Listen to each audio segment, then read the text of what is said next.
दरम्यान शरद पवारांबाबत शिवसेनेची दुटप्पी भूमिका दिसून येते। एकीकडे अजित पवारांना सोबत घेणं म्हणजे भाजपशी आत्ममिळवणी करण्यासारखं आहे असा सूर आळवणाऱ्या शिवसेनेनं आता आपली भूमिका बदलली आहे।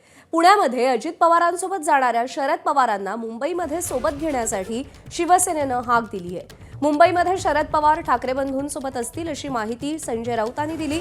मात्र पुण्यात दोन्ही राष्ट्रवादी एकत्र आल्यास आम्ही शरद पवारांबरोबर युती करणार नाही अशी घोषणाही संजय राऊतांनी केली आहे। शरद पवारांसोबत युती करत असतील तर अजित पवारांना महायुतीत राहण्याचा अधिकार नाही असंही संजय राऊतांनी म्हटलेलं आहे।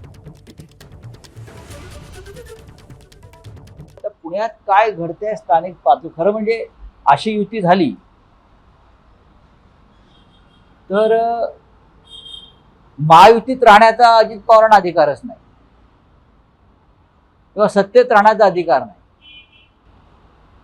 नरेंद्र मोदी आणि अमित शहानी माननीय शरद पवार साहेबांवरती कोणत्या प्रकारची वक्तव्य केलेत आपल्याला माहिती आहे। शरद पवार साहेब हे जातीय शक्तींच्या विरोधामध्ये, जातीयवादी शक्तींच्या, मग मोदी असतील अमित शहा असतील यांच्या राजकारणाचा त्यांना भयंकर तिटकार आहे आणि त्याविरुद्ध ते आमच्याबरोबर संघर्ष करत आहेत। मोदी आणि शहा हे लोकशाहीचे मारेकरी आहेत असं पवार साहेबांचं म्हणणं आहे। आम्ही जाणार नाही, पुण्यामध्ये शिवसेना आणि मनसे हे एकत्र लढतील।